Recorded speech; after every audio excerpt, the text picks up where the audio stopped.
श्रीकांतजी शिंदे आमचे संसदरत्न आणि खासदार युवा नेते यांच्या मार्गदर्शनाखाली मुंबईतील 2 जिल्ह्यांच्या बैठका झाल्या, उत्तर मध्य लोकसभा आणि दक्षिण मध्य, आणि यामध्ये मोठ्या प्रमाणात कार्यकर्त्यांना मार्गदर्शन झालं। आपल्याला माहिती आहे की माननीय एकनाथजी शिंदे यांनी पक्षाचं नेतृत्व जेव्हापासून हातात घेतलं तेव्हापासून लोकसभा असेल, विधानसभा असेल, त्यानंतर महानगरपालिका झाल्या, नगर परिषदा, जिल्हा परिषदा, यामध्ये शिवसेनेने मोठं यश प्राप्त केलेलं आहे।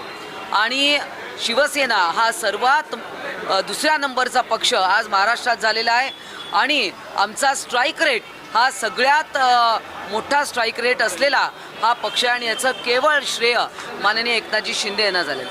आपल्याला माहिती आहे की पूर्ण देशभरात जे SIRची मोहीम इलेक्शन कमिशन मार्फत चालू आहे, तर प्रत्येक पक्ष आता यामध्ये उतरलेला आहे आणि इलेक्शन कमिशनतर्फे जे BLO नेमणार आहे आणि पक्ष जे BLA नेमणार आहे, तर या BLAंची काय जबाबदारी आहे आणि मतदार याद्यांचं पुनर्निरीक्षण हे जे मोठ्या प्रमाणात होणार आहे त्याने प्रत्येक पक्षाने यामध्ये उतरणार आहेत। शिवसेना यामध्ये आमच्या पाहिलं की आज हजारोंच्या संख्येने कार्यकर्ते, आमचे शिवसैनिक, महिला, पुरुष आणि आमचे युवसैनिक हे सगळे या ठिकाणी उपस्थित होते।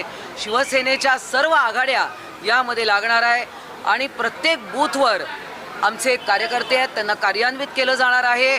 आपल्याला माहिती आहे की पुढे डिलिमिटेशन पण होणार आहे, महिला आरक्षण देखील विधानसभेला आणि लोकसभेला येणार आहे। या सर्वांचं मार्गदर्शन करण्यासाठी माननीय एकनाथजी शिंदे आणि या दोन्ही जे मतदारसंघ आहेत लोकसभेचे, याचे आमचे संपर्क प्रमुख जे आहेत माजी खासदार माननीय राहुल शेवाळे हे शिवसेना पक्षाचे सरचिटणीस देखील आहे आणि या 2 मतदार लोकसभामध्ये राहुलजी शेवाळे यांच्या नेतृत्वामध्ये ही सगळी मोहीम राबवली जाणार आहे, हे आपल्याला मला सांगायचं।